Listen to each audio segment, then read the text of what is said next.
insister sur les modèles mécanistiques, les modèles mathématiques qui sont basés véritablement sur les mécanismes, et je vais essayer de vous illustrer très rapidement leur intérêt. Et en tout cas, l'idée ici, c'est de l'importance finalement de l'approche qu'on va utiliser pour analyser ces données. Le contexte dans lequel je vais m'inscrire, je suis heureux parce que ce n'est pas un contexte qui a été beaucoup évoqué pour l'instant dans la journée, c'est le contexte de l'infection par le VIH. Alors c'est moins classique de parler de personalized medicine, pourtant il y a vraiment des exemples assez caractéristiques. Alors bien sûr, comme ce matin il était évoqué, on est un médecin qui est face à un patient, il prend en compte toutes les caractéristiques du patient, il fait de la personalized medicine, et c'est un peu l'idée de cette boîte ici. On va prendre en compte tout un tas d'éléments qu'on connaît déjà dans le choix, notamment de l'initiation du traitement antirétroviral chez ces patients infectés par le VIH. Ceci dit, il y a des exemples qui sont vraiment des exemples d'école de ce qu'on pourrait appeler personalized medicine, et par exemple, il y a le tropisme CCR5. Alors qu'est-ce que c'est ? Je vous explique très rapidement et c'est très simple.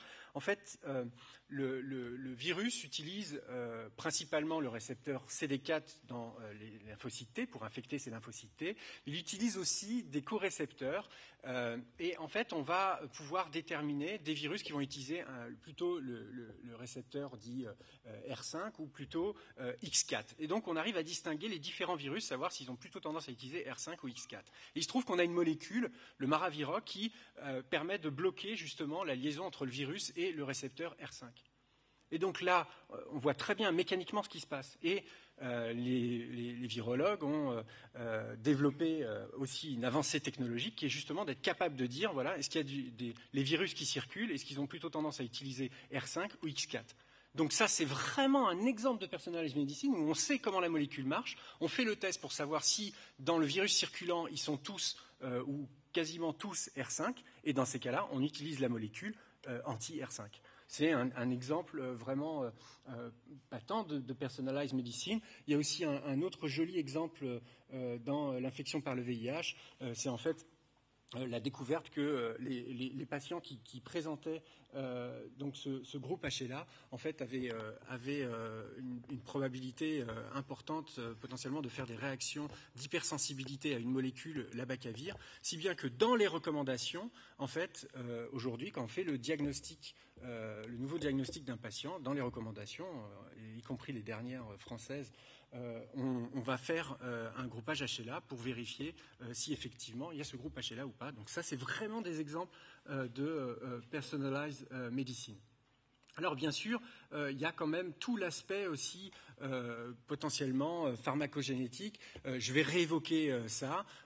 C'est moins omniprésent, mais c'est quand même des choses qui sont potentiellement importantes, y compris le choix des molécules qui peuvent potentiellement atteindre d'autres virus.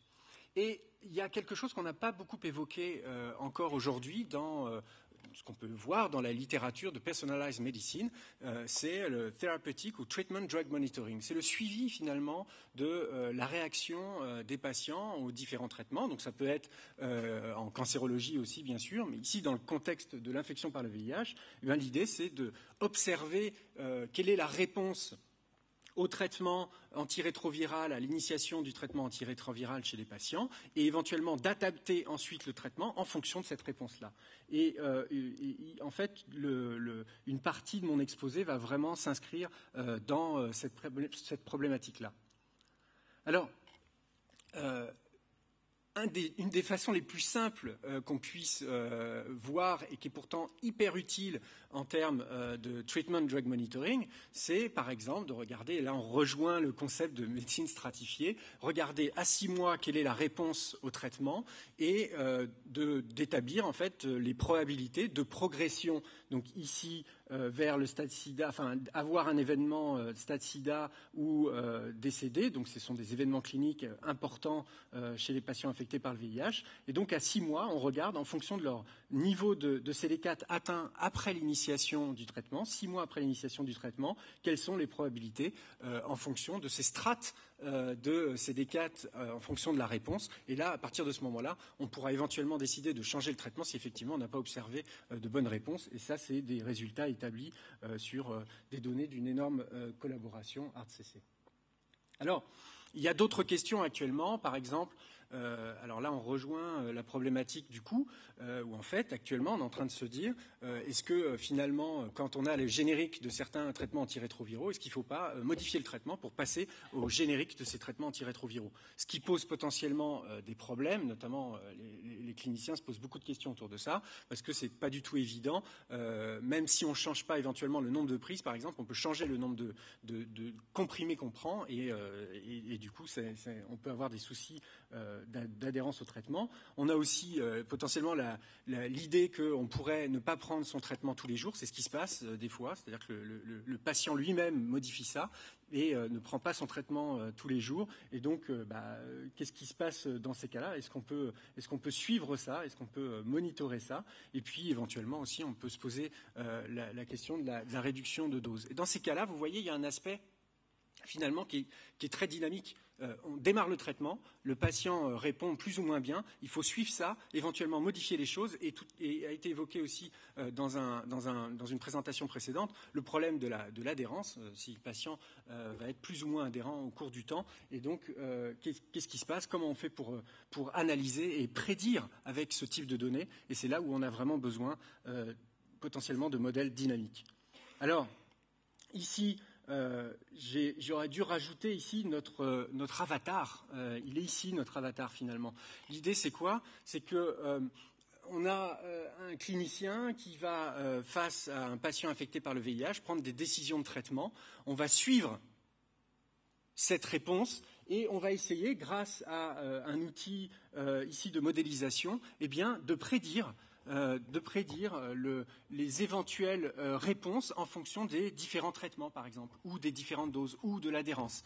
Et en fait, ces prédictions-là, ça va être l'information qu'on va apporter aux cliniciens, et c'est là où on rejoint la question de Mathieu. Est-ce que ça va vraiment aider le clinicien? Est-ce que potentiellement, il va pouvoir modifier en tout cas, l'aider dans le choix du traitement? Et ça va dépendre justement de la qualité prédictive du modèle. Et c'est de là l'importance en fait de l'outil qu'on va utiliser et bien sûr de l'information qu'on va apporter au modèle.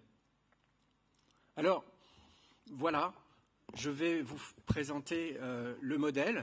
Je vais vous présenter un modèle en fait extrêmement simple. Quand on a commencé à travailler sur cette thématique il y a déjà quelques années avec notamment Jérémy Gage qui est dans la salle, en fait, on avait déjà des propositions de modèles qui avaient déjà utilisé, étaient qui avaient apporté beaucoup de succès dans l'infection par le VIH. Et ça, c'est un des modèles les plus simples, où en fait, on a ici les cellules cibles, donc les CD4, qui vont être infectées par le virus. Et quand ils sont infectés, ici, ces CD4, ils vont produire du virus.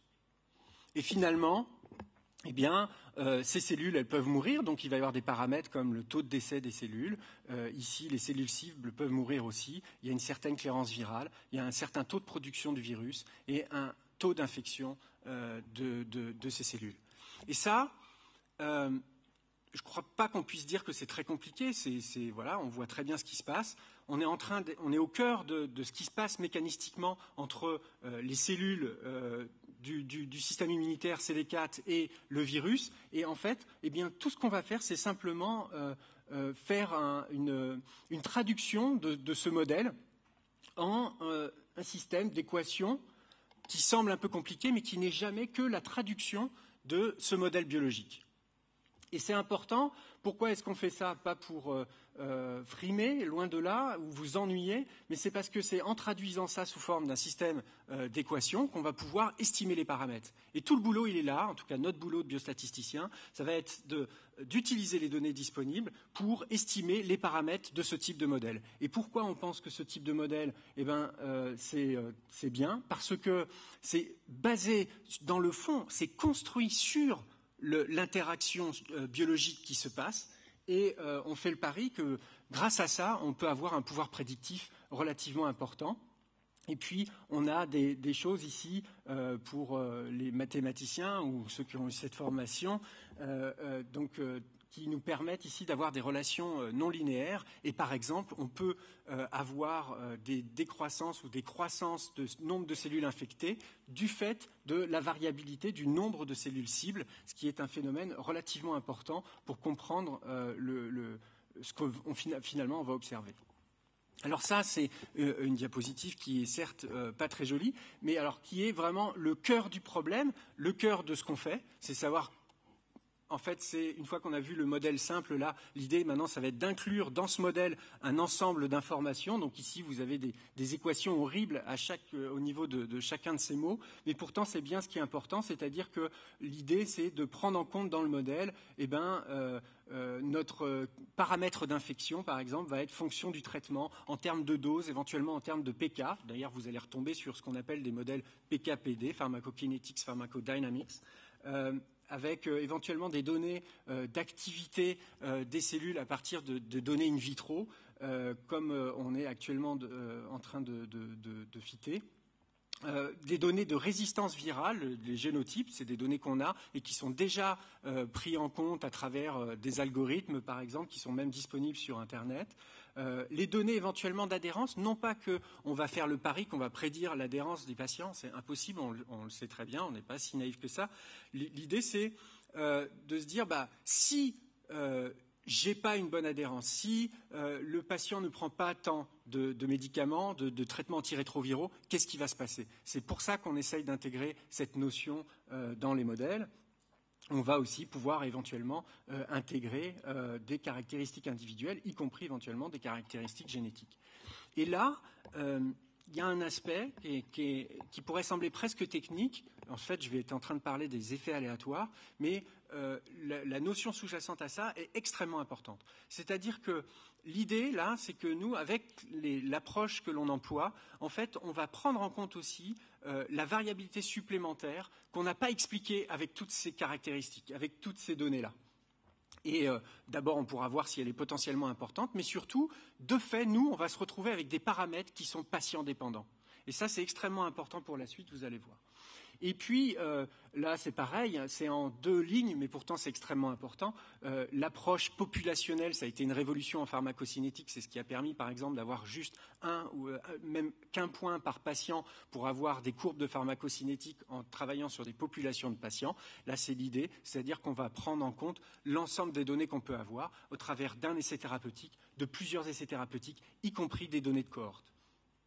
Et puis, là aussi, c'est quelques mots, mais pourtant qui sont extrêmement importants, des approches dites bayésiennes, où en fait, on pourra prendre en compte de l'information qu'on a déjà, et quelquefois parce qu'on ne peut pas l'identifier avec les données qu'on a, comme par exemple la clairance du virus, qui nécessite des données très très spécifiques.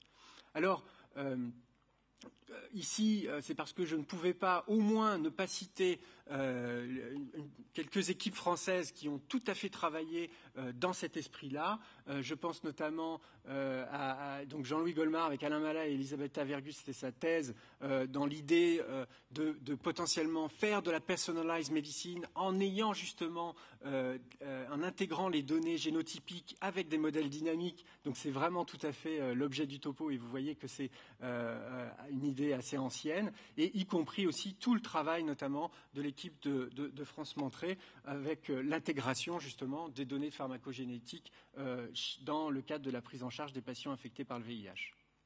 Alors, pour essayer de faire les choses le plus simple possible, j'ai pris un cadre.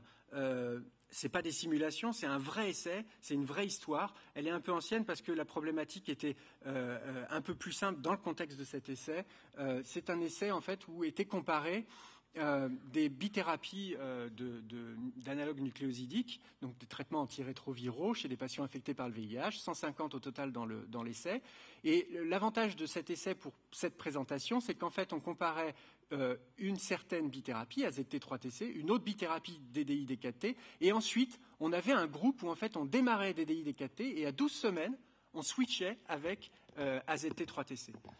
Et En fait, si on regarde ici les résultats de l'essai, bon, grosso modo, c'est assez clair, on n'a pas besoin d'analyse statistique sophistiquée ici pour voir que finalement on a une réponse virologique qui est quasiment la même dans les trois groupes, puis un rebond immédiat dans le groupe AZT3TC et un rebond de la charge virale différée dans le groupe alternance qui a en fait changé son traitement à 12 semaines.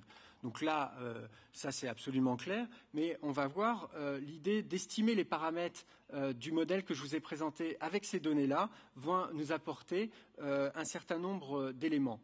Donc, bon, on estime une efficacité, par exemple. Ce qui est intéressant ici de voir, l'efficacité, c'était en termes de pourcentage de blocage des infections. C'était intéressant de voir déjà que les efficacités étaient assez élevées dans les deux groupes, significativement différentes, mais assez élevées et pas très différentes, finalement, cliniquement parlant. Mais ça, c'est là où rentre en compte cet aspect de modèle qui modélise des relations non linéaires, c'est que des toutes petites différences à un endroit peuvent engendrer des grandes différences, notamment ici, virologie. Et donc l'histoire de ça, c'est que oui, on a un effet très important au début parce que c'est quand même au-delà de 70% de blocage des infections, donc on a une chute de la charge virale. Ensuite, on a une montée des CD4 en rapport, mais la montée de CD4, c'est une augmentation des cellules cibles. Et rappelez-vous, quand je vous ai montré sur le modèle l'augmentation des cellules cibles, eh bien, ça peut générer, si l'efficacité du traitement n'est pas suffisante, eh bien, un rebond virologique. Et ce rebond virologique explique la chute des CD4. Donc là, on a l'histoire. Et quel est l'intérêt d'avoir cette histoire? C'est qu'en fait, on a un modèle qui a bien capturé ces données. Et ça, c'était en utilisant juste les deux groupes de traitement, AZT3TC, DDI-D4T. Après, qu'est-ce qu'on a fait? Donc on voit, on a un super... ici, on parle de prédictions, mais c'est des prédictions à partir des données. Donc grosso modo, on a un modèle qui représente bien les données. Ça, c'est bien. On est content d'avoir ça. Mais le plus important, c'est ça. Qu'est-ce que c'est? En fait, on a pris tous les patients du groupe alternance. Et le groupe alternance, qu'est-ce qu'on a fait? Eh bien, pour chacun des patients, on a une estimation globale des paramètres et on va individualiser les paramètres à partir de leur réponse initiale dans les 12 premières semaines au premier traitement.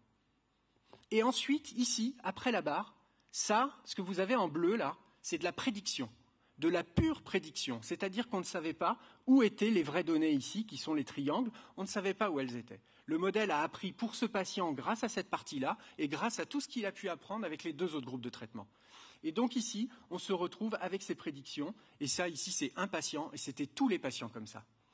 Et peut-être que, n'ayant pas toujours l'habitude de voir ces histoires de prédiction, de fit, on ne se rend pas bien compte, mais ici, avoir de la prédiction individuelle avec une telle précision, c'est exactement ce qu'on veut. C'est très précis, de la precision medicine, et c'est ça, c'est utile pour pouvoir prendre une décision, c'est ce qu'on pense.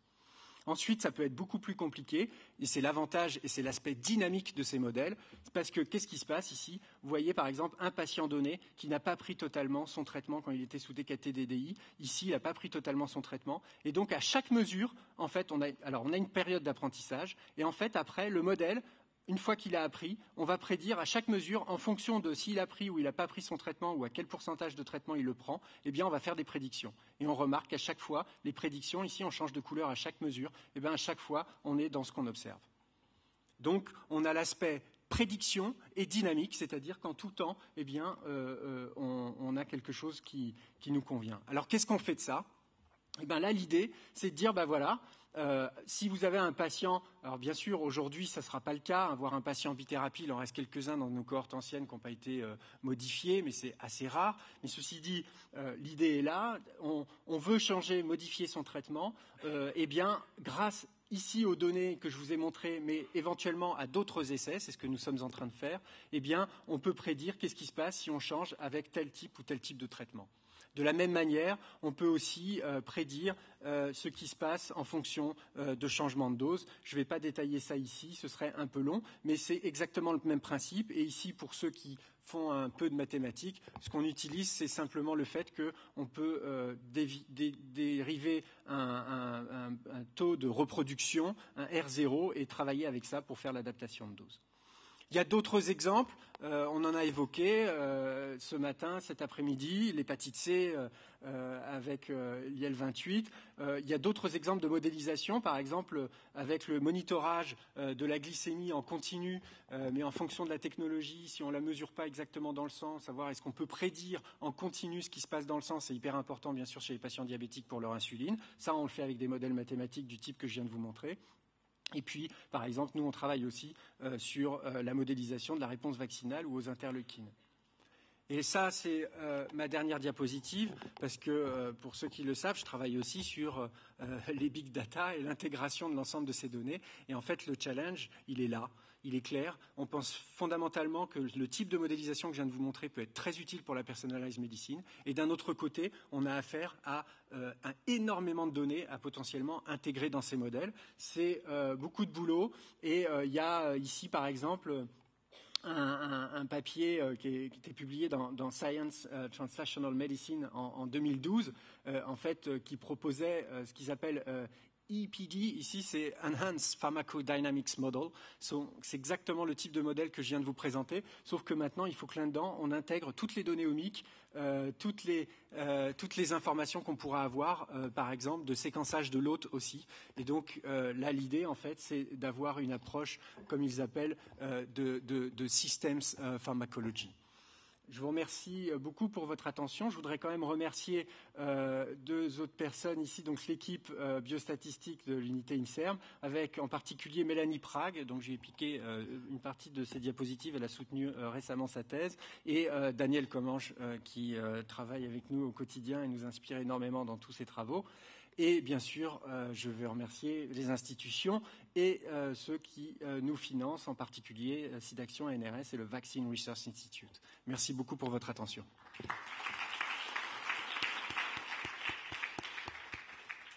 Merci beaucoup. Donc, on a été un petit peu plus long que prévu, mais néanmoins, évidemment, on va prendre des questions. Donc, je vous invite à venir à la tribune, Michel et Mathieu. Et donc, voilà, la parole est à vous s'il y a des questions. Oui.